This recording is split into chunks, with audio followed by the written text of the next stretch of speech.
Okay. तर आज आपण बघणार आहे रिएक्टिव्ह फॉर्म्स मॉड्यूल. आता रिएक्टिव्ह फॉर्म्स मॉड्यूल काय असतं की अँग्युलरमध्ये दोन टाईपचे फॉर्म्स मॉड्यूल असतात. एक असतं की टेम्पलेट ड्रिव्हन फॉर्म्स मॉड्यूल आणि नेक्स्ट सेकंड असते की reactive forms module. Template driven मध्ये काय असतं की जे पण आपण व्हॅलिडेशन असेल, जे पण आपल्याला जास्त करून जो पण व्हॅलिडेशनचा पार्ट असेल, जो पण चेनचा लॉजिकचा जो पार्ट असेल तो HTML मध्ये लिहितो. आणि नेक्स्ट काय असतं की जास्त करून आपल्याला जर टाइपस्क्रिप्ट मध्ये जो व्हॅलिडेशन असेल, इनपुट वगैरे घ्यायचे असेल, तो सगळा लॉजिकचा पार्ट जर टाइपस्क्रिप्ट मध्ये ठेवायचा असेल तर रिएक्टिव्ह फॉर्म्स मध्ये वापरायचं. त्यासाठी लागणाऱ्या लायब्ररी कोणत्या आहेत की रिएक्टिव्ह फॉर्म्स मॉड्यूल. त्याच्या अंडर येतं की तो फॉर्म्स कंट्रोल म्हणून एक येतं इम्पोर्ट सेक्शन मध्ये. नेक्स्ट येतं की ग्रुप मॉड्यूल. ओके. हां, ग्रुप मॉड्यूल वगैरे येतं. आणि अजून एक असतं ते बघायला लागल्यानंतर आपण इम्पोर्ट करू. ओके. आता मी फक्त आहे ना जो पण लास्ट लेक्चर पर्यंत घेतलेलं त्याला फक्त एक वन प्रोजेक्टमध्ये फक्त इम्प्लिमेंट केलं. वन प्रोजेक्टमध्ये सर इम्प्लिमेंट म्हणजे काय केलं की जसं की मी सांगितलेलं की राउटिंग तुम्हाला वापरायचं आहे, तर राउटिंग कसं वापरायचं ते पण मी सांगितलेलं की चिल्ड्रन वगैरे कसे बनवायचे. ओके. तर यात मी तसं केलं की पाथ पहिला त्याचा तर नल ठेवला. ओके. आणि त्याच्यानंतर मग सांगितले त्याला की तू मेन लेआउट लॉग इन कर, मेन लेआउट वरती रिडायरेक्ट हो, आणि त्यात पण मग जर पाथ नल असेल तर तो स्टुडंट दाव, जो आपण लास्ट लेक्चरला फॉर्म घेतला ना स्टुडंटचा तो. Okay. Default profile, angular profile.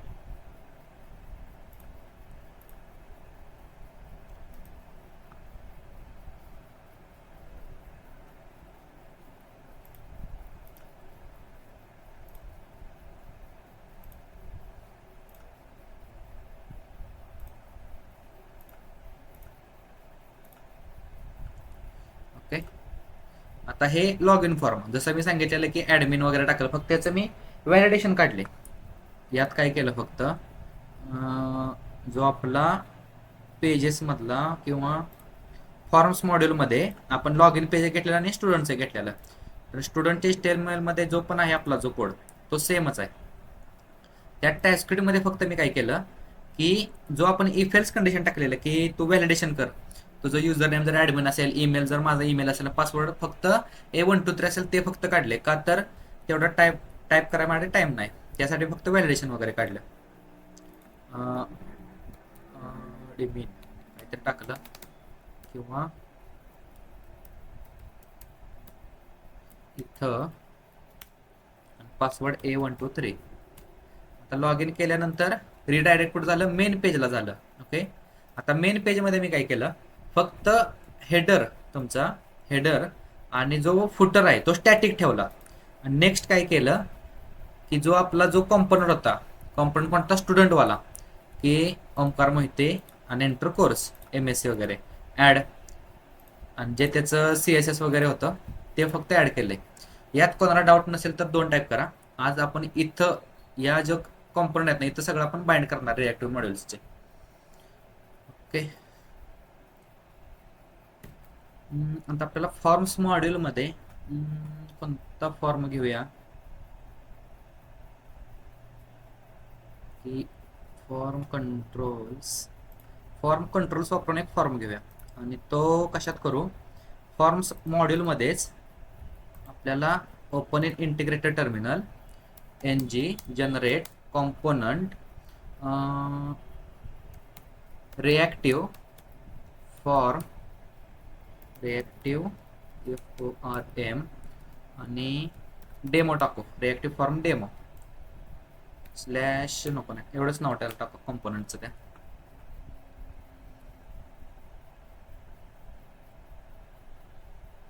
Okay. आता रिएक्टिव्ह फॉर्म त्याचा कॉम्पोनंट इन्स्टॉल झाला. नेक्स्ट मला काय पाहिजे, इथं लॉग इनच्या शेजारी त्याचं नाव असलं पाहिजे. तर आपला जो नावबार आहे, नावबार मध्ये HTML मध्ये जो आपला लॉग इनचा आहे हा जो लॉग इनचा आहे ना, same as it is copy आणि पेस्ट, आणि लॉग इनच्या जागी फक्त रिॲक्टिव्ह फॉर्म्स डेमो, आणि त्याची राउटर लिंक ॲक्टिव्ह पाहिजे.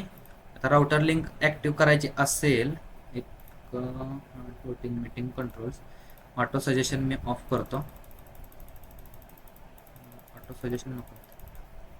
ओके, त्यासाठी आपल्याला राउटिंगचं डेफिनेशन आपल्याला डिफाईन केली पाहिजे, की त्याचा ऑब्जेक्ट, त्याचा कॉमा देऊ, एरर येणार नाही. पाथ पाथ जर सिंगल कोटमध्ये रिॲक्टिव्ह फॉर्म्स डेमो असा असेल तर तू कॉम्पोनंट दाव. कोणता कॉम्पोनंट दाव? रिॲक्टिव्ह फॉर्म्स डेमो, हा वाला कॉम्पोनंट दाव. सेव्ह केलं, आणि हा जो आपला पाथ आहे तो इथं नॅव्हिगेशन कसं करायचं, राउटर लिंक द्यायचं, आणि त्या राउटर लिंकचं इथं नॅव्हिगेशन द्यायचं. सेव्ह केलं, याला कंट्रोल सी NG सर्व स्टॉप करून चालू, कारण की ज्यावेळेस तुम्ही नवीन कॉम्पोनंट बनवता त्यावेळेस एरर वगैरे देतं. आता आला का रिॲक्टिव्ह फॉर्म्स मॉड्यूल? आता बाय डिफॉल्ट तो होमला आहे. रिॲक्टिव्ह फॉर्म्स मॉड्यूलला जसं मी क्लिक केलं तर आला का माझा रिॲक्टिव्ह फॉर्म्स मॉड्यूल इथं वर्क झाला. आता हे फुटर सारखं वरती येणार आहे, तर त्यासाठी मी फुटर कमेंट करणार आहे. तर फुटर कशात आहे, तर मेन लेआउटमध्ये HTML मध्ये याला कमेंट करू, आणि कमेंट केल्यानंतर इथं याला एरर देणार, हे पण आपण काढून टाकू. गेलं का फुटर? आता रिॲक्टिव्ह फॉर्म्स वर्क्स.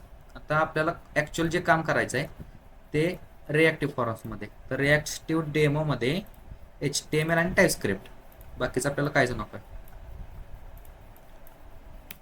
तर अगोदर आपल्याला UI बनवून घेऊ, आणि आपण हे वापरले सगळं बूटस्ट्रॅप. तर डिव, आणि या डिवमध्ये फॉर्म कंट्रोल पहिल्यांदा वापरू, की फॉर्म कंट्रोल्स काय असतात. फॉर्म कंट्रोल फॉर्म, याच्या आतमध्ये एक इनपुट टॅग, या इनपुटमध्ये त्याचं आपण नेम घेऊ, की place holder enter your name,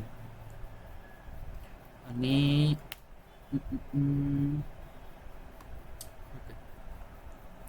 next परत BR ट्रॅग, त्याच्या खाली परत एक इनपुट टॅग, इथं आपल्याला पाहिजे त्याचा ईमेल ID. नेक्स्ट त्याचा प्लेस होल्डर असेल एंटर ईमेल, इथं BR टॅग टाकू.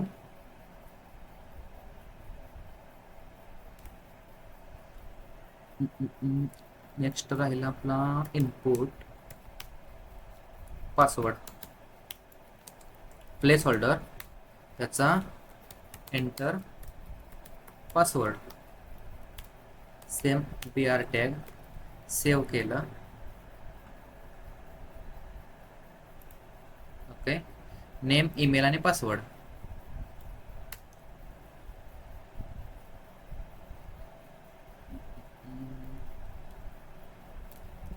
परत अजून काय घेऊ शकतो आपण, त्याचा नंबर जर टाईप दिला आपण,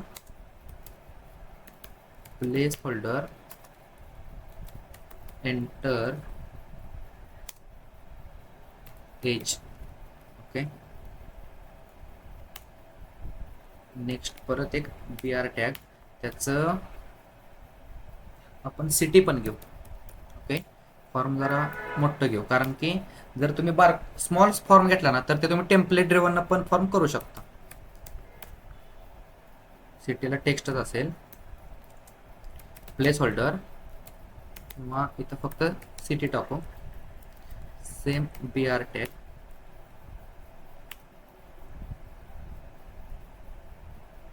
आणि इथं एक बटन असेल, बटनला टाकू सबमिट.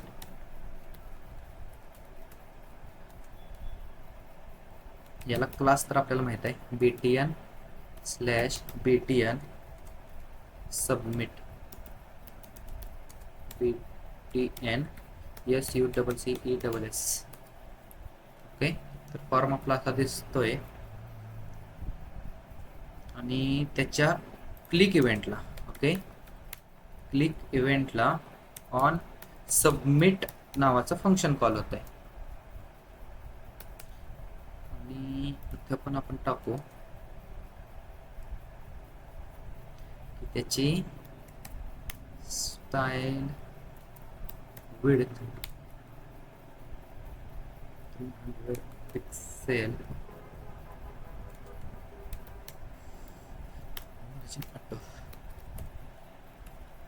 ओके, आणि हे इकडं डिफाईन करावं लागेल.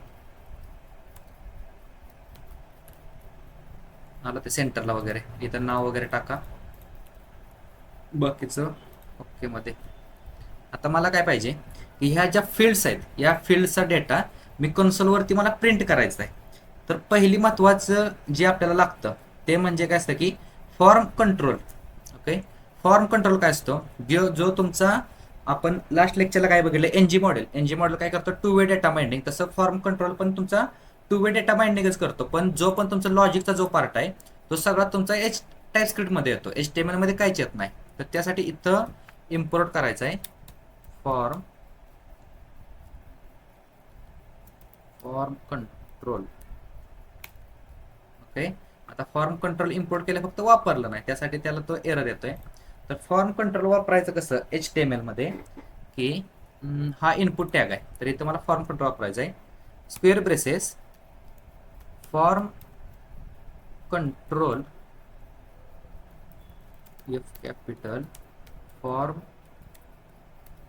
कंट्रोल ROL आणि याला इज इक्वल टू जे पण आपण त्या फॉर्म कंट्रोलवरचे नेम देणार आहे. जसं की आता याचं नेम आहे, एंट्रीवर नेम आहे ना, तर मी तर नेम दिलं तर ते काय बनतंय, cannot bind property name.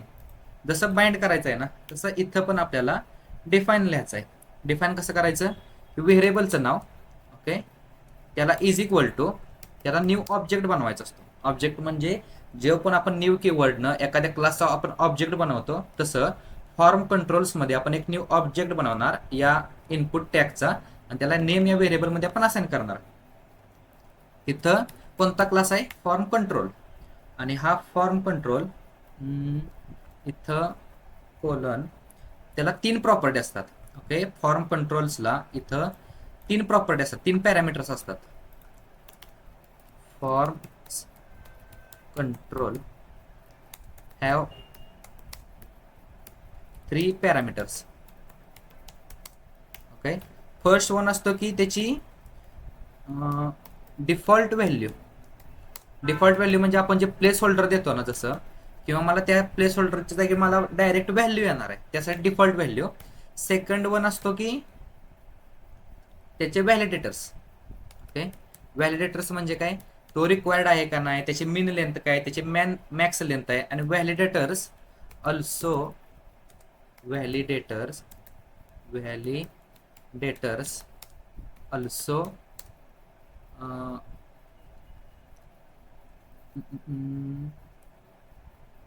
Declare in array. Okay, जर व्हॅलिडेटर्स जर तुमच्या एकापेक्षा जास्त असेल तर तुम्हाला त्या ॲरेमध्ये डिक्लेअर करू शकता. आता नेमला मी काय करतो, पहिले तर त्याचं पॅरामीटर आपण नल ठेवू. नेक्स्ट आहे की त्याचे व्हॅलिडेटर्स इथं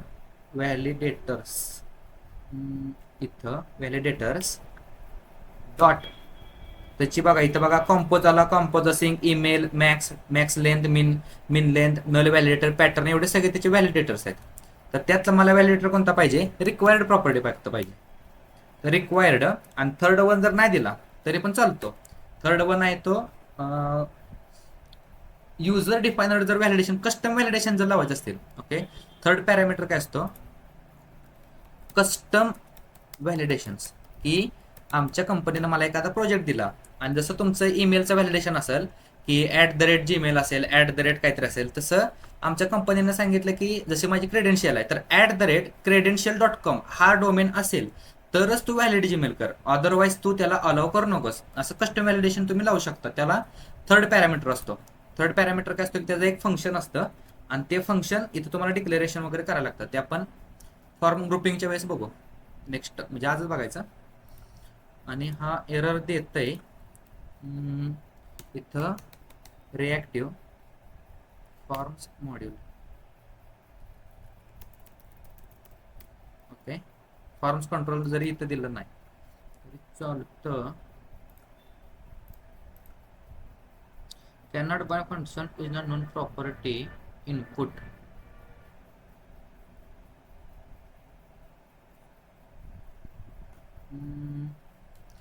हा जर एफ स्मॉल केला ओके, आता ते वर्किंग झालं की कॅमल केस अप्पर केस वगैरे आहे ना, त्याचं फक्त लक्षात ठेवायचं की कॅमल वर्किंग होत नाही. एरर दिला नाही, वर्किंग आहे.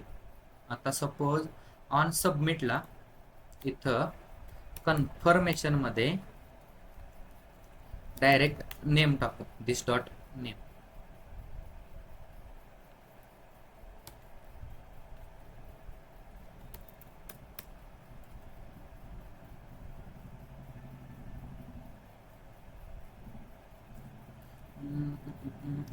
असं नाही चालत का? तर मग त्या कंडिशन मध्ये एक ॲरे घेऊ, name colon this dot name dot value.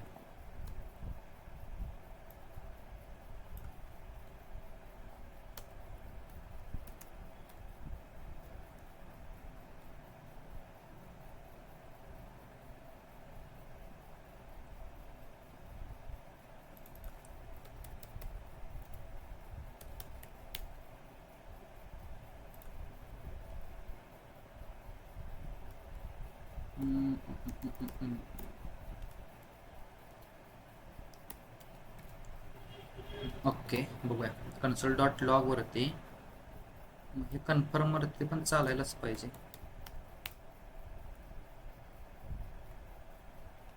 काय बोलते की type of string null is not assignable to parameter type of string.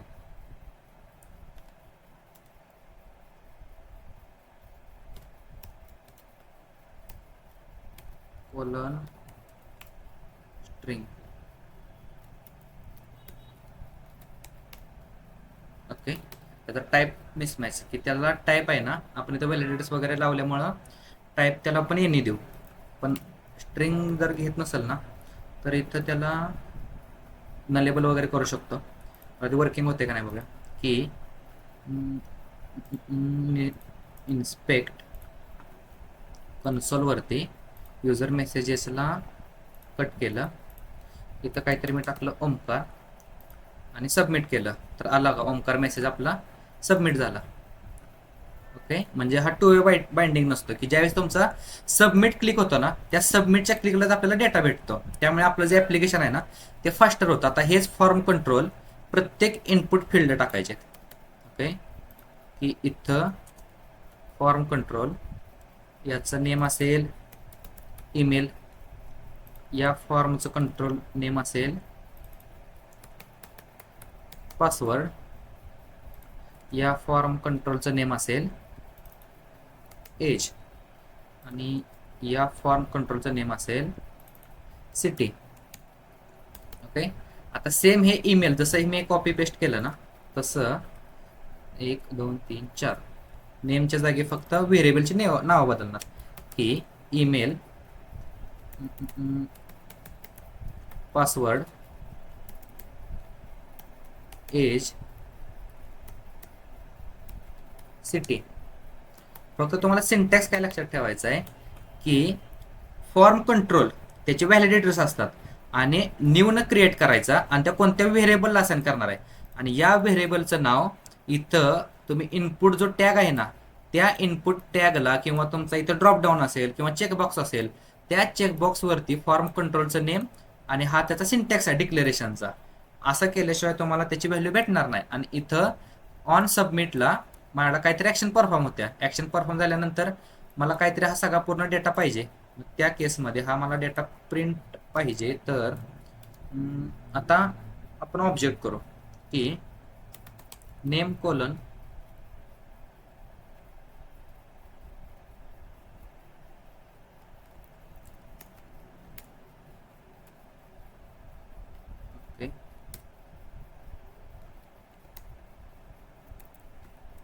Object का घेत नाही?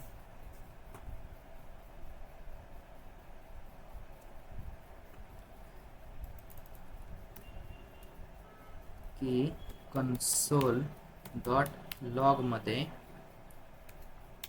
Suppose name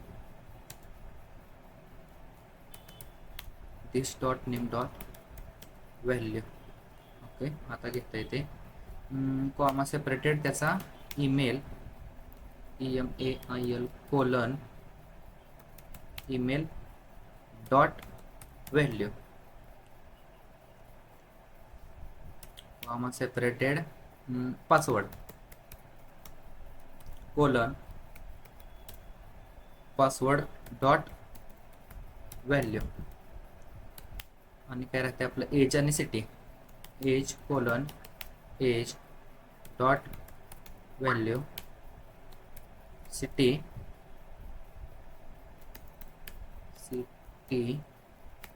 colon city dot value. Okay, सगळ्या आपल्याला व्हॅल्यू भेटल्या. आता फक्त फॉर्म फिलअप करायचा आहे. इन्स्पेक्ट कन्सोल आणि युजर मेसेजेसला नल. इथं ओंकार ईमेल आय डी टाकू पासवर्ड A123 एज टाकू 24 सिटी टाकू कराड. जसं सबमिट करेल तर आला का त्याचा डेटा. ओके, की त्याचं एज सिटी ईमेल नेम असेल आणि पासवर्ड. आता हा त्याचं जे अरेंजिंग असतं. ओके, अरेंजिंग तुम्ही बघू नका की आपण इथून जो डेटा पाठवलेला आहे की आपण या फॉर्मॅटमध्ये पाठवलं पण रिसिव्ह होताना मला वेगळ्या फॉर्मॅटमध्ये भेटला. तर तो अशाच फॉर्मॅटमध्ये भेटतो ABCD वगैरे ACENM असं A to Z टाईपमध्ये भेटतो. जर तुम्हाला फॉर्म कंट्रोल्स कळालं असेल की कसं वापरायचं फॉर्म कंट्रोल्स मध्ये एवढं काय नाही, फक्त हा फॉर्म वरती आपण कंट्रोल जर करायचा असेल तर फॉर्म कंट्रोल वापरायचं. त्याचे जे व्हॅलिडेटर्स असतात ते आणि कोणत्या व्हेरिएबल मध्ये तुम्ही स्टोअर करणार आहे. ओके, कुठला कंट्रोल तुम्ही करणार आहे आणि कोणत्या व्हेरिएबल मध्ये करणार आहे आणि तो व्हेरिएबल हा जो व्हेरिएबल आहे त्या कोणत्या टॅगला तुम्ही असाइन करणार आहे. जसं की ईमेल इथं केलं मी असाइन. हाच जर ईमेल मी या वरती असाइन केलं ना तर याचे जे कंट्रोल्स आहेत जसं की नल व्हॅल्यू. आता नल व्हॅल्यूचं काय आहे की सपोज इथं माझी जी नल व्हॅल्यू आहे ईमेल माझा पाटील काहीतरी टाकू PATIL सेव्ह केलं. ज्यावेळेस माझा फॉर्म लोड होणार आहे तर बाय डिफॉल्टची व्हॅल्यू असते ना ती मी इथं अगोदरच सेट करून ठेवली की तो किंवा असं आपण टाकू शकतो की त्याचा जे विलेज आहे तो बाय डिफॉल्ट त्याला ताप नाही. जो आपला फॉर्म भरणार आहे त्याला जास्त ताप नको म्हणून तो बाय डिफॉल्ट आपण टाकू तो कराडचा आहे असं आपण गृहीत धरू. असे जे फॉर्म कंट्रोल्स असतात ना ते तुम्ही टाकू शकता. आता हे कंट्रोल्स कुठे यूज होतात की ज्यावेळेस आपल्याला सर्व्हरवरून डेटा येणार आहे तर हे ॲज इट इज कंट्रोल आहे ना तुम्ही control X. Okay, NG on इनेट काय आहे की मी सांगितलं लास्ट लेक्चरला की ज्यावेळेस तुमचा फॉर्म लोड होणार आहे. ओके, हा इथं तुम्ही वापरू शकता. आता हे एने का घेणार नाही की लोड झाल्या झाल्या हे झालं पण त्याला कळलंच नाही की नंतर ह्याला डिक्लेरेशन आपण इथं करू शकत नाही की फॉर्म कंट्रोल्स वगैरे. हे फक्त असाइनमेंट ज्यावेळेस तुमचा फॉर्म लोड होणार आहे तुमचं पेज लोड होणार आहे ना त्या कंडिशनमध्ये तुम्ही अशा त्याला व्हॅल्यू वगैरे तुम्ही सेट करू शकता. ओके, सर्वरून डेटा येणार इथपर्यंत जर कळलं असेल तर 3 टाईप करा की फॉर्म कंट्रोल कसा वापरायचा. आता त्याच्यातच एक गोष्ट राहिली की इथं मी काय सांगितलेलं की तुम्ही मल्टिपल जर व्हॅलिडेटर्स असतील. ओके, मल्टिपल व्हॅलिडेटर्स असतील तर तुम्ही ॲरेमध्ये डिक्लेअर करावं लागतं. तसं जर ईमेलला कंट्रोल X करू मला मल्टिपल व्हॅलिडेटर्स द्यायचे आहेत की पहिला व्हॅलिडेटर असेल तो required comma separated validators V capital validators. Okay, dot तो ईमेलचा त्याला व्हॅलिडेटर आपण लावला सेव्ह केलं. ईमेलचं व्हॅलिडेटर म्हणजे इथं तुम्हाला ईमेल द्यायची गरज नाही त्याची टाईप वगैरे. हे जे व्हॅलिडेशन आहे ते इथून पण देऊ शकता. अजून कोणता वे आहे की इफेल्स कंडिशन. इफेल्स कंडिशन म्हणजे जे आपण कॉमन मॉड्यूल्स मध्ये आपण घेतलेलं इफेल्स कंडिशन. इथं common module save library import केली. सपोज की इथं एक डिव घेऊ आणि या डिव मध्ये किंवा हा जो डिव आहे तो कधी विजिबल होणार, at the rate if condition. Okay, आणि या इफ कंडिशन मध्ये त्याचं काहीतरी असेल आणि या डिव मध्ये आपण टाकू की नेम रिक्वायर्ड, नेम रिक्वायर्ड, आणि त्याचं जो क्लास आहे तो टाकू एरर. ओके, आता इफ कंडिशन काय असेल, जो मी हा नेम दिला का, हा जो नेम दिला तो डॉट व्हॅलिड इनव्हॅलिड, जर इनव्हॅलिड असेल तर, आणि नेम डॉट टचड हा इव्हेंट आहे, टच करून जर साईडला क्लिक केलं ना तरी पण मला इनव्हॅलिड मेन नेम दाव आला का, नेम इनव्हॅलिड. त्याचा कलर बदलला नाही.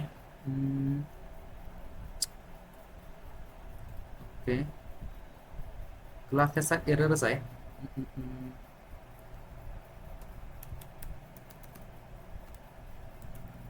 किंवा स्टाईल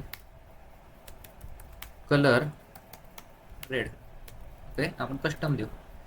कस्टम शिकलेलं कधी वापरायचं आपण, की रिफ्रेश केलं किंवा स्टुडंट वरून रिॲक्टिव्ह फॉर्म्स वरती मी नॅव्हिगेट झालो आणि याला टच केलं आणि बाहेर क्लिक केलं तर काय बोलते, नेम रिक्वायर्ड. सेम असंच इफ एल्स कंडिशन आहेत ना, इथं वापरायचे आहेत. सपोज ईमेलला इथं नेमच्या जागी ईमेल येईल, ईमेल, आणि इथं ईमेल रिक्वायर्ड. ओके, इथं केट चेक केलं, साईडला क्लिक केलं, आलं का ईमेल. पासवर्डला पण सेम. आता मी इम्प्लिमेंट करत असणार तुमच्या साईडून, ते इम्प्लिमेंट करा. मला वेळ भेटल्यानंतर मी ह्या मॉड्यूल्समध्ये इम्प्लिमेंट करेन. इथपर्यंत कळालं असेल तर 4 टाईप करा फॉर्म्स कंट्रोल्स काय असतात ते. आता त्याच्या पुढे जाऊन की या फील्डमध्ये प्रॉब्लेम काय की फॉर्म कंट्रोल्स वेळेस की प्रत्येक फील्डला आहे ना, की प्रत्येक ह्या फील्डला प्रत्येक फॉर्म कंट्रोल द्यायला लागतो, फॉर्म कंट्रोल द्यायलाच लागतो. पण मला या सगळ्यांचा एक ग्रुप पाहिजे. ओके, जर एकाच कॉम्पोनंटमध्ये जर मल्टिपल फॉर्म्स असतील तर ते मिसमॅच होईल ना. मग त्यासाठी फॉर्म ग्रुपिंग कन्सेप्ट आली. त्याच्या नेक्स्ट कन्सेप्ट काय की फॉर्म ग्रुप्स. फॉर्म ग्रुप्स, आता फॉर्म ग्रुप्स काय नाही की हा जो सगळ्याचा जो डेटा आहे त्या सगळ्यांना एकत्र करण्याचं काम काय करतं की फॉर्म ग्रुप करतं. त्यासाठी आपण एक नवीन कॉम्पोनंट बनवू की open in integrated terminal ng generate component form group OUP demo. आता जिथं फॉर्म ग्रुप आला ना तिथं सिंटॅक्स बघा कसा बदलला की ह्यात मी कुठं पण फॉर्म सिंटॅक्स वापरला नाही, पण मी प्रत्येकाला व्हॅलिडेशन लावले. जसं मला फॉर्म ग्रुप वापरायचा असेल ना तर मला फॉर्म टॅग लागणार आणि त्याच्या जे पण काही कॉम्पोनंट्स असतील त्याचं जे पण सिंटॅक्स आहे, जसं टेम्पलेट ड्रिवन मध्ये होतं सेम तसं फॉर्म ग्रुप डेमो .ts मध्ये. ओके, आता राउट्स मध्ये पहिल्यांदा आपण डिफाईन करू की जर माझा path okay forms group demo असा असेल, तो पण सिंगल कोट मध्ये, तर तो कोणता कॉम्पोनंट दाव, फॉर्म्स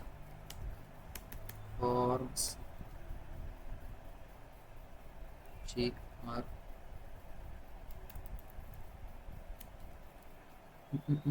फॉर्म्स ग्रुप डेमो बरोबर तर आहे.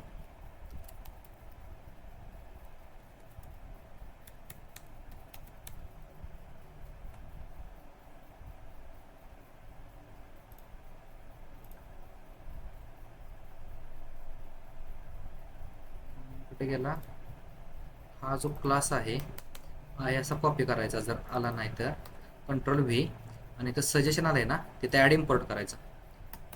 ओके, एरर वगैरे कुठं आहे का, नाही कुठे. आणि आपला जो नॅवबार आहे त्याच्या HTML मध्ये, नेव्हबारच्या HTML मध्ये जिथं आता हा लॉग इन आहे, हा लॉग इन तर मी कुठं वापरत नाही ना, तर कॉमा सेपरेटेड राहिले, group dot routes dot TS मध्ये इथं कॉमा राहिलाय. ओके, हा लॉग इनला मी तिथं फॉर्म्स ग्रुप वगैरे वापरणार आहे. नेव्हबारच्या HTML मध्ये इथं फॉर्म्स ग्रुप आणि त्याची राउटर लिंक असेल ही वाली. Okay, form group demo works. आता form group demo dot HTML TypeScript. Okay, आता इथं ज्या लागणाऱ्या लायब्ररी आहेत त्या reactive forms module, reactive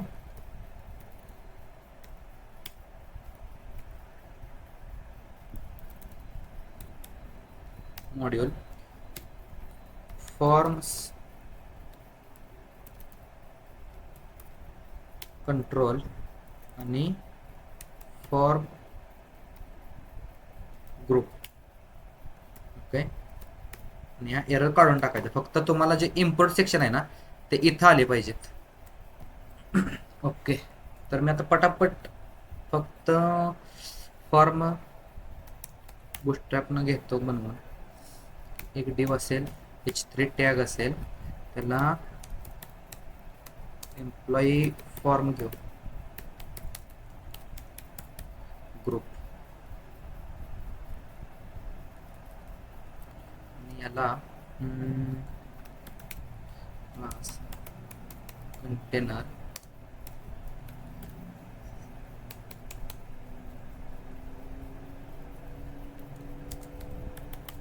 class centre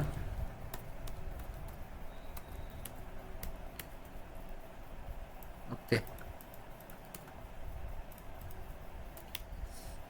आता आपला ॲक्च्युअल फॉर्म टॅग याची ॲक्शन काय नको आहे, या फॉर्म टॅग वरती इनपुट बॉक्स. ओके, इनपुट त्याचा नेम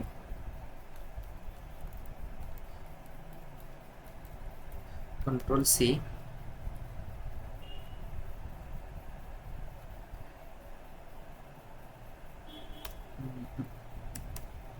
Ctrl+V, त्याचं नेम असेल, ईमेल असेल, आणि आपण त्याचं अजून काय घेऊ, जेंडर घेऊ, रिक्वायरमेंट, स्किल, हॉबीज, एक्सेप्ट, असं काहीतरी 6 इनपुट घेऊ. पहिलं तर त्याचा प्लेस होल्डर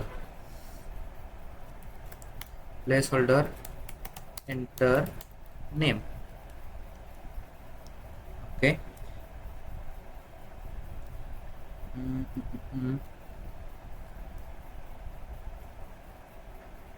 आणि नेक्स्ट याचा email, place holder enter email. याला लागलंच आपण फॉर्म कंट्रोल्स पण देऊ लागलंच. आता फॉर्म कंट्रोल ज्यावेळेस तुम्ही ग्रुपिंग करणार आहे, नेक्स्ट थिंग काय आहे की ज्या पण वेळेस तुम्ही ग्रुपिंग करणार आहे ना त्यावेळेस त्याला ॲरेमध्ये टाकायचं नाही. ॲरे म्हणजे त्याला ब्रेसेसमध्ये टाकायचं नाही. ओके, ब्रेसेसमध्ये कधी टाकायचं, ज्यावेळेस तुम्ही फक्त फॉर्म कंट्रोल्स वापरणार आहे त्या कंडिशनमध्ये ब्रेसेस वापरायचे, आणि without form braces form control त्याचा ग्रुपिंग करतो. Name form control name. Okay, form control name असतं इथं इज इक्वल टू ईमेल. इथं प्लेस होल्डर. ओके, मग याला आपण काय करू, नेम ईमेल आणि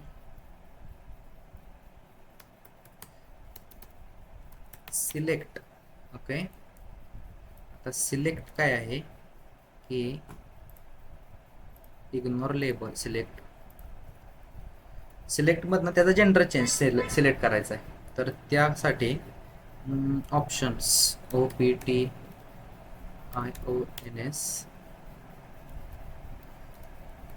मेल आणि फिमेल.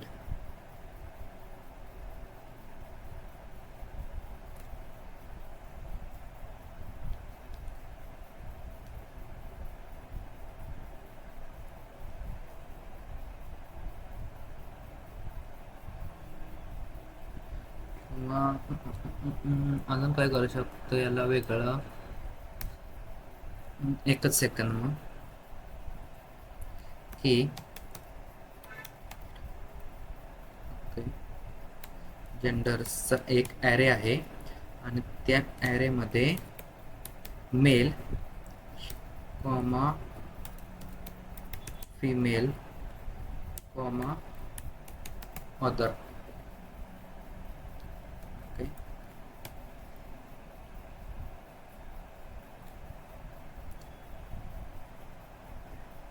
आणि इथं पहिलं तर येईल by default select option. Okay, आणि इथं OPTION ऑप्शनला आपण इटरेट करायचं आहे. ओके, तर इटरेट किंवा मॉडर्न वेज वापरू. @ फॉर आयटम ऑफ आयटम्स नाहीत, जेंडर्स G ऑफ जेंडर्स, आणि याच्या आतमध्ये कंट्रोल V आणि इथं इंटरपोलेशनमध्ये G. Okay, genders does not exist. Save केलंय का? Okay,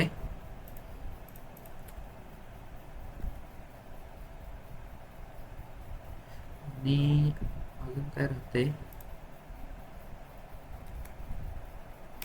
value G.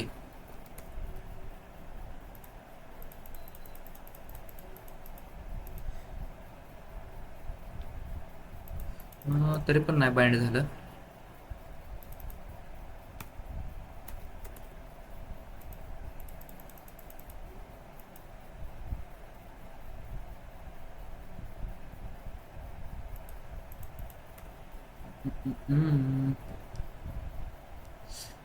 बरोबर तर आहे. Value option select option for loop gender of gender track index. एकदा स्टॉप करून चालू करू का?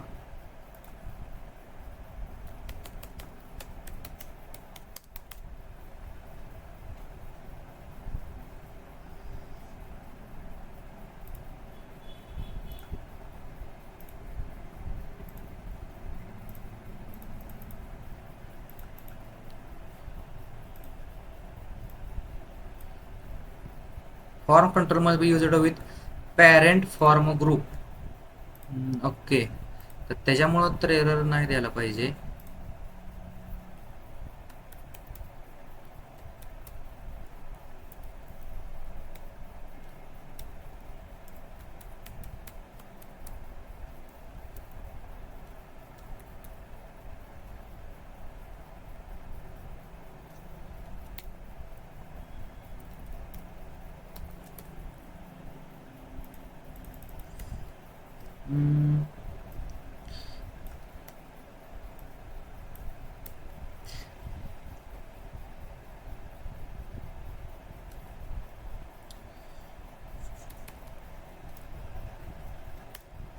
ऑप्शन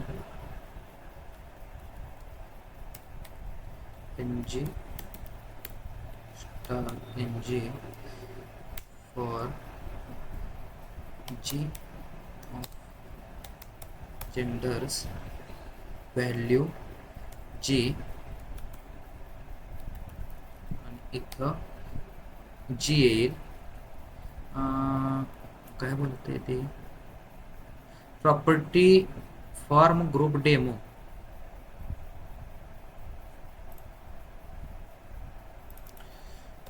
ओके, थांबा थांबा.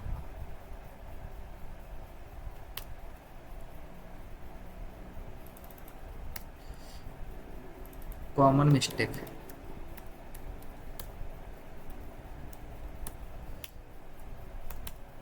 आणि इथं पण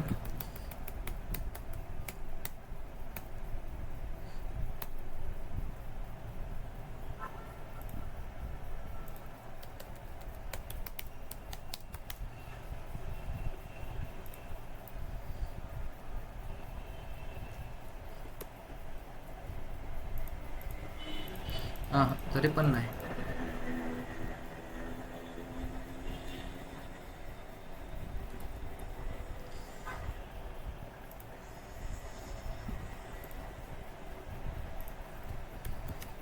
लेट.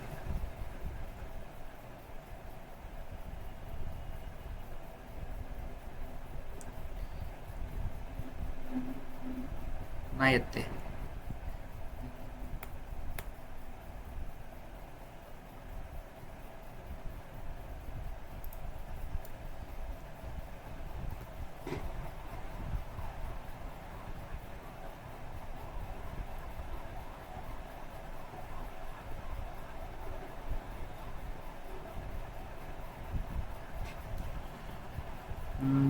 बघूया.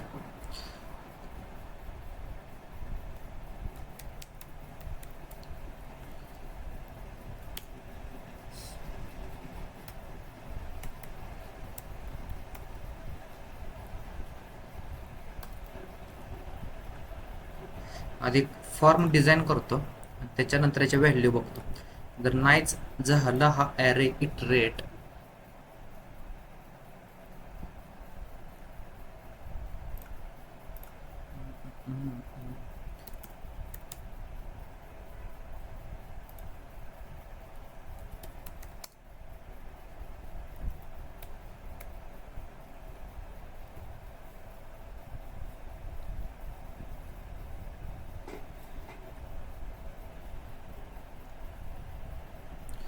ओके. आधी एवढ्याच बघू. याला परत मोठा करू की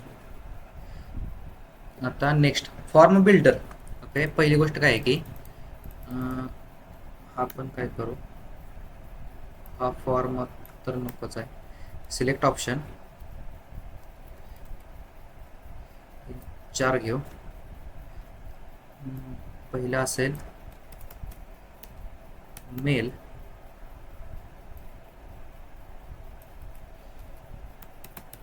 female,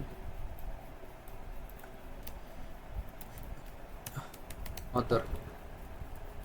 control C, control V, control C, control V, control C, control V.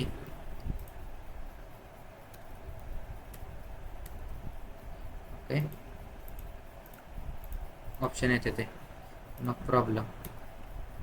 आता नेक्स्ट एवढं जे आलंय ना, त्या सगळ्यांना मला ग्रुपिंग करायचं आहे. तर form control name gender, form control name name, form control name email. आता या फॉर्म ज्यावेळेस ग्रुपिंग करायचं असतं, तर त्या कंडिशनमध्ये काय असतं की आपल्याला एक फॉर्म बिल्डर नावाचे कन्सेप्ट असते. फॉर्म बिल्डर जिथं आपल्याला फॉर्म ग्रुपिंग होतं ना, तर फॉर्म बिल्डर करण्यासाठी फॉर्म बिल्डर नावाचा क्लास असतो, त्याचा आपण ऑब्जेक्ट बनवायचा असतो. तो ऑब्जेक्ट कसा बनवायचा, कन्स्ट्रक्टरमध्ये private F B colon form B U I form builder आणि त्याचे ब्रेसेस. ओके, त्याचा आपण ऑब्जेक्ट बनवला.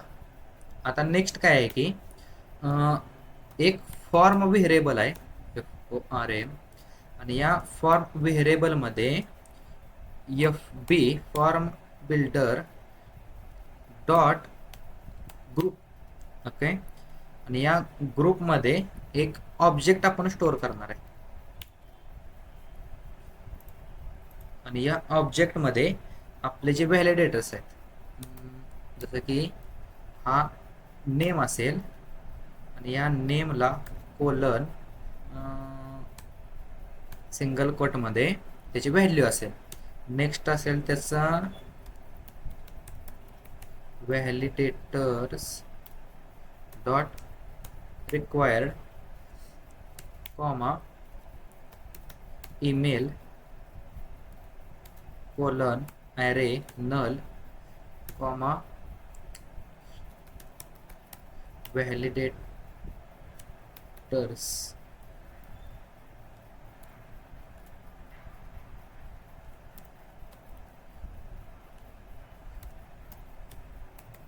रिक्वायर्ड ईमेल झाला. आणि आता जेंडर की GENDER इथं फॉर्म कंट्रोल नेम जेंडर बरोबर.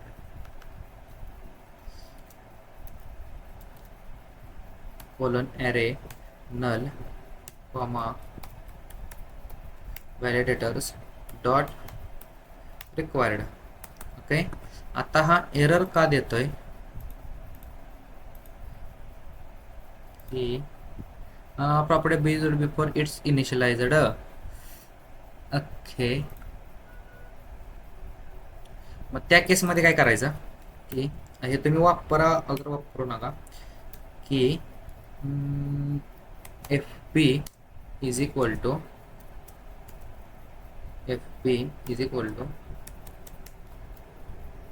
इंजेक्ट आणि इथं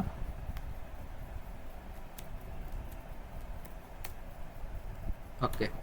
आता हे इंजेक्ट काय केलं की जसं कन्स्ट्रक्टरने आपला एक ऑब्जेक्ट बनवतो ना, तसंच हा फॉर्म बिल्डर एक ऑब्जेक्ट बनवतो आणि तो इंजेक्ट केला आपण या FB या व्हेरिएबल मध्ये. आणि हा प्रायव्हेट. ओके. वर्किंग होतंय. आता मला काय पाहिजे की हा जो इथे एक बटन पण देऊ.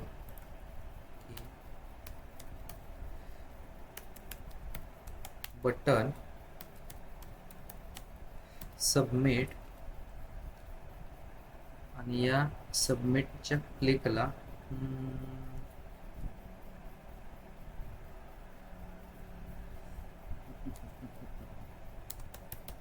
Class BTN primary. आणि हा फॉर्म मध्ये मला वरती द्यायला लागेल की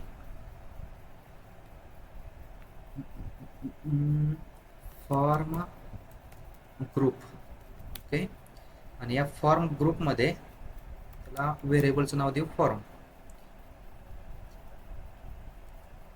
आणि NG सबमिट. ओके. आणि या सबमिटला ऑन सबमिट हे फंक्शन कॉल होते आणि इथं ऑन सबमिट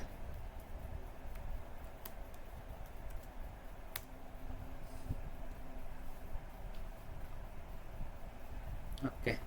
असं त्याचं वर्किंग आहे की हा जो व्हेरिएबल आहे म्हणजे आपण जो फॉर्म बिल्डर बनवला, हा बिल्डर मध्ये जे पण आपला हा ग्रुपिंग आहे या फॉर्मचा एक आपण ग्रुप केला आणि या ग्रुपिंग मध्ये ओके या फॉर्मच्या ग्रुपमध्ये तुम्ही कोणत्या व्हेरिएबल मध्ये बनवलाय. ओके. हे काय थोडक्यात एक व्हेरिएबल आहे आणि हे व्हेरिएबल मध्ये या सगळ्या फॉर्मचा जो डेटा आहे तो डेटा सबमिट केल्यानंतर मला काहीतरी डेटा भेटणार आहे, तो मी इथे कॅप्चर करणार आहे. ओके. आता कॅप्चर कसा करायचा की कन्सोल डॉट लॉग मध्ये फॉर्म डॉट व्हॅल्यू बघूया की डेटा येतोय का तरी नाही. सोर्स मध्ये कन्सोल मध्ये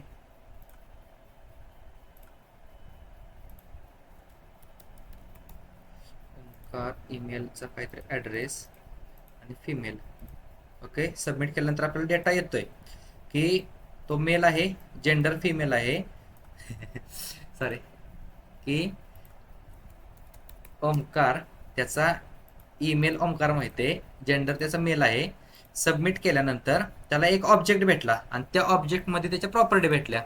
आता ह्या ज्या व्हॅल्यू आहेत, ह्या व्हॅल्यू काय आहेत, की हे आपण ज्या व्हॅल्यू आहेत आपण ज्या टाकतो, फॉर्म कंट्रोल नेम काय करतं, या नेम आणि त्याच्या जे व्हॅलिडेटर्स असतात ते त्याचे व्हॅलिडेटर्स टाकायचे असतात, किंवा त्याची फक्त त्याची प्रॉपर्टी नल असेल तर नेम करणार मी आणि त्याला फक्त हे नल व्हॅल्यू असाइन करणार. जसं इथं नल आहे का, तरी पण त्याने एरर काय दिला का, नाही, फॉर्म तुमचा शो झाला.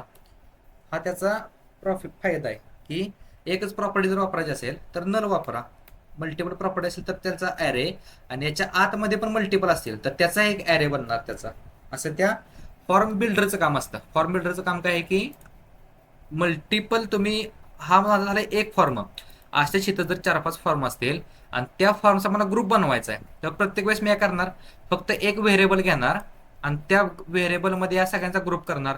परत नंतर अजून एक व्हेरिएबल असेल, या सगळ्यांचा एक ग्रुप करणार. जसं एखादा काहीतरी आपल्याला डेटा शो करायचा आहे, की स्टुडंटचा असा असा डेटा आहे, तो कोणत्या वर्गात शिकतो, तो काय काय करतो, तो परत एक्स्ट्रा ऍक्टिव्हिटी काय असतात. जसं डेटाबेसमध्ये आपण वेल इंडेंटेड डेटा ठेवतो, स्टुडंटची माहिती वेगळीकडे, त्याची फी आल्या का नाही ते फीच्या टेबलमध्ये.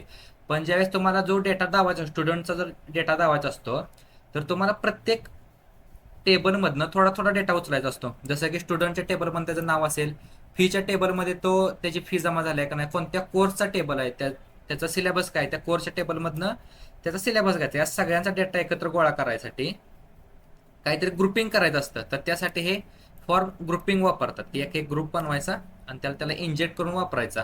इथं कन्स्ट्रक्टर वरती पण चालतं, पण कन्स्ट्रक्टर मध्ये दोन अँग्युलर 17 पासून आहे ना, कन्स्ट्रक्टर मध्ये जरा एरर यायला लागले, तर त्यासाठी त्यांनी इंजेक्ट मेथड काढली. इंजेक्ट मध्ये काय करतं, की फॉर्म बिल्डरचा डायरेक्ट त्याला डिपेंडन्सी इंजेक्शन वापरतं. आपलं डिपेंडन्सी इंजेक्शन बघायचं आहे, त्या कंडिशनमध्ये तुम्हाला डीपमध्ये समजेल.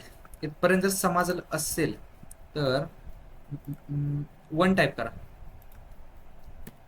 ग्रुपमध्ये जसं मी सांगितलं, हे झाले दोन पॅरामीटर, एक असेल त्याची व्हॅल्यू आणि त्याचे व्हॅलिडेटर्स. आता कस्टम व्हॅलिडेटर्स काय, की जसं की त्याचं आपण काय करू, एक इनपुट टॅग घेऊ आणि या इनपुटमध्ये त्याचं नंबर असेल आणि या इनपुटमध्ये प्लेस होल्डर एंटर एज आणि इथं form control name is equal to age करू. आता इथं पण आपल्याला एज ऍड केलं पाहिजे, कॉमा सेपरेटेड एज कोलन, त्याचा ॲरे पहिली व्हॅल्यू नल असेल, कॉमा व्हॅलिडेटर्स डॉट रिक्वायर्ड, आणि त्याचा थर्ड वन कस्टम व्हॅलिडेशन मध्ये थर्ड वन आपण काय टाकूया, एज व्हॅलिडेशन. ओके, आणि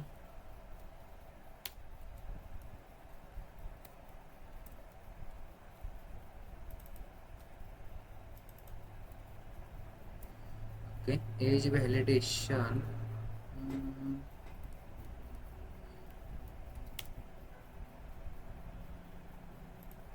आधी डिफाईन करूया, नंतर एरर बघूया. की एज व्हॅलिडेशन मध्ये तो त्याचा कंट्रोल, ओके,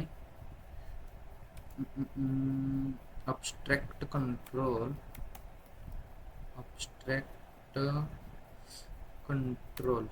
ओके, अबस्ट्रॅक्ट कंट्रोलचा आपण एक कंट्रोल बनवला आणि त्याचा जो पॅरामीटर आहे तो व्हॅलिडेशन एरर, ओके, और तो नल पण असू शकतो.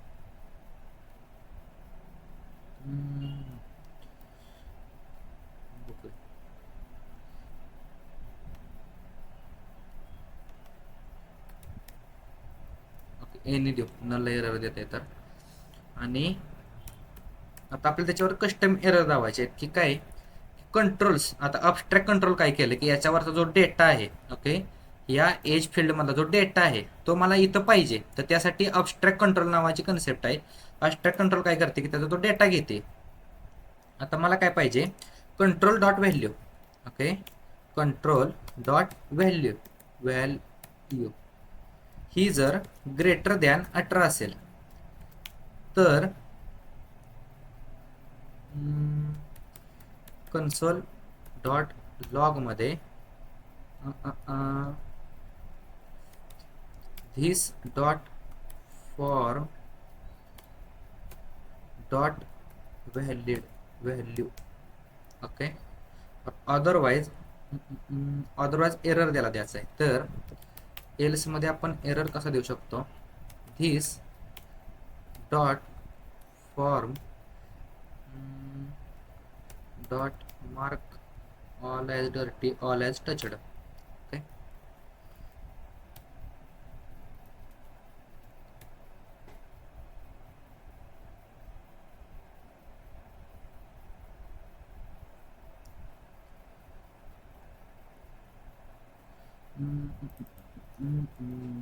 अजून इथं जर ओके बघूया की 18च्या जर मिनिमम दिलं तर त्यानं एरर दिला पाहिजे. आणि एरर दावण्यासाठी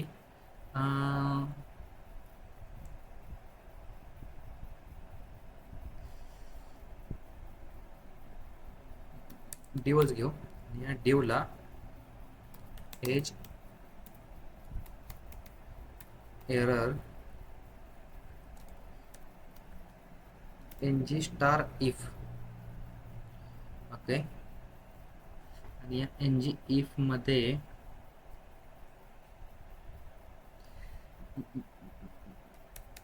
फॉर्म डॉट गेट आणि आपल्याला एरर पाहिजे तर एज, ओके. जर हा त्याच्यावरती टर्नरी वापरू, जर असेल तर डॉट एरर्स टर्नरी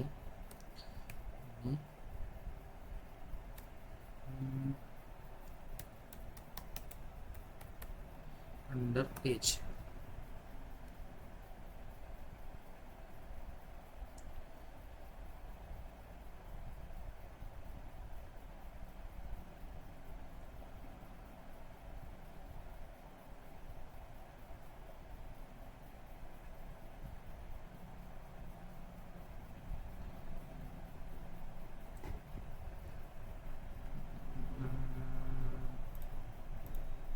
जर ग्रेटर दॅन असेल तर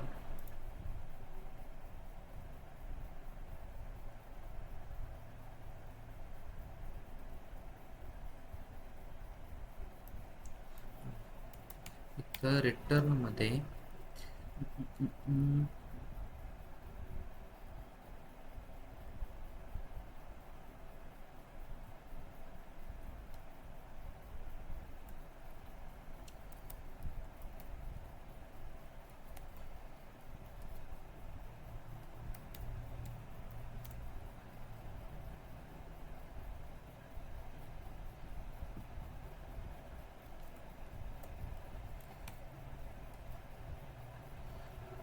बरोबर आहे.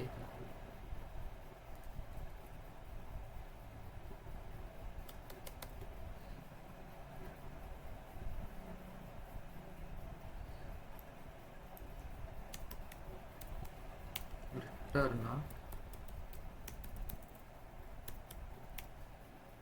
बघूया की वर्किंग होते का नाही. एवढं केले पेज 1,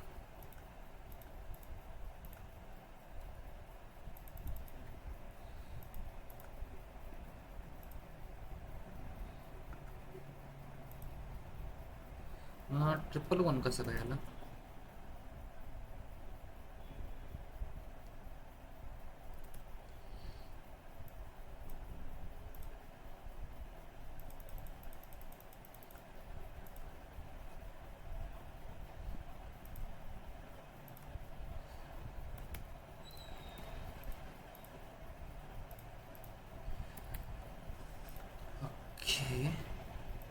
सबमिट केल्यानंतर त्याला एज नलच भेटते, बरोबर आहे, पण 2 टाकल्यानंतर नल भेटते.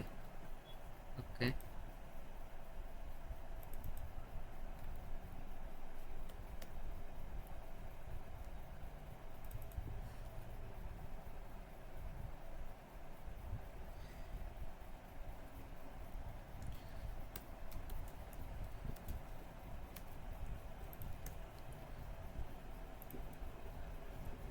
एक एवढं काय नाही, पण त्याला कस्टम एरर जर त्याला पाठवायचे असतील ते वर्किंग होत नाही. पण असं तुम्ही याला व्हॅलिडेशन लावायला लागतात की त्याला कंडिशन वगैरे वापरायची. आणि कंट्रोल डॉट व्हॅल्यू काय होतं की तुम्हाला जी या व्हेरिएबलमध्ये जी व्हॅल्यू आहे ती आपल्याला इथे या कंट्रोल डॉट व्हॅल्यूमध्ये वगैरे भेटते. त्याला भरपूर लय डोकं लावावं लागतं. जसं ह्याच्यात पूर्ण HTML मध्ये, ओके, प्युअर HTML मध्ये जसं इथं आपण वापरतो ना व्हॅलिडेशन, की पॅटर्न वगैरे, की जे आपण पॅटर्न वापरलं ना, की स्लॅश आपले कॅपिटल A टू झेड मधले फक्त लेटर्स पाहिजेत, स्पेसमध्ये स्मॉल a टू झेड मधले लेटर्स जे आपण बघितले HTML मध्ये. तसंच पॅटर्न मध्ये जसं थोडं जरा परत परत जाऊन किचकट आहे ना, तसंच हे जरा कस्टम व्हॅलिडेशन्स आहेत की थर्ड पॅरामीटर जो असतो, ओके, हा जो थर्ड पॅरामीटर आहे तो कस्टम व्हॅलिडेशन्स असतो. इथपर्यंत जर कळालं असेल, हे वरचं डॉक्युमेंट जर गेलं असेल ना, तर महत्वाची कन्सेप्ट काय आहे की फॉर्म ग्रुपिंग, की एखाद्या फॉर्मचा ग्रुप कसा करायचा, ग्रुप कसा करायचा, फॉर्म कंट्रोल नेम आणि त्याचं नाव. तसं फॉर्म ग्रुप आणि कोणता ग्रुप तुमच्या ग्रुपमध्ये येणार आहे, जसं की माझ्यात नेम, ईमेल, जेंडर, इथं मल्टिपल फॉर्म्स असतील त्यातला तो ईमेल घे, या फॉर्म मधला नेम घे, या फॉर्म मधला काहीतरी घे, असं त्या सगळ्यांचा ग्रुप करायचा. आणि ग्रुप केल्यानंतर ऑन सबमिटला त्या फॉर्मची व्हॅल्यू असेल ती पाठवून द्यायची. असं त्याचं फॉर्म ग्रुपिंगचं महत्व आहे.